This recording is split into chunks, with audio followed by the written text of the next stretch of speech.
যে এটা কি শালপাতা প্লেট, আর এই যে এক গ্লাস জল দিয়ে দিয়েছে। তো এখানে সবাই বসে গেছি।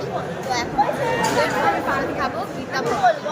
তো দেখতেই পাচ্ছ এখানে তো শালপাতার প্লেট গ্লাস সব আগে থেকে দিয়ে দিয়েছে। আর অনেক মানে সব লোক চলে আসবে কমপ্লিট হয়ে যাওয়ার পরে, তারপরে কিন্তু এখানে ভোগ প্রসাদ দেওয়া শুরু হয়ে যায়।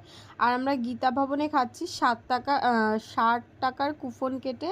কথা একটু বেঁধে যাচ্ছে, ম্যানেজ করে নিও। তো এখানে সবাই বসে পড়েছে। তো ফ্যামিলির সাথে গেলে একটা আলাদাই আনন্দ থাকে, একটা আলাদাই মজা। তো যাই হোক, আমাদেরও খুব ভালো লাগছিলো। তো তোমার দাদা ভাইয়ের কাছে একটু শুনে নিচ্ছিলাম। আর এখানে দেখো ফার্স্টে দিয়েছিল কুমড়োর পকোড়া, তো আর দিয়েছিল ভাত, আর এখানে দিয়েছিল দেখো ঘ্যাট, পুঁই শাক, কুমড়ো, আলু, আরও অনেক রকমের সবজি দিয়ে দিয়েছিল। ওটাও খুব টেস্টি ছিল। আর দিয়েছিল ডাল, এখানে রুটি, আর এখানে দিয়েছিল পনির, আলু, মটরশুঁটি দিয়ে একদম ঝাল ঝাল তরকারি। তো এটা খেতে বেশ ভালো লেগেছিল। আর শেষ পাতে কিন্তু পায়েস ছিল।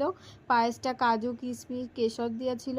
তো এই সব মানে এতগুলো ভোগ প্রসাদ ছিল। কেমন লাগলো ভিডিওটা জানিও।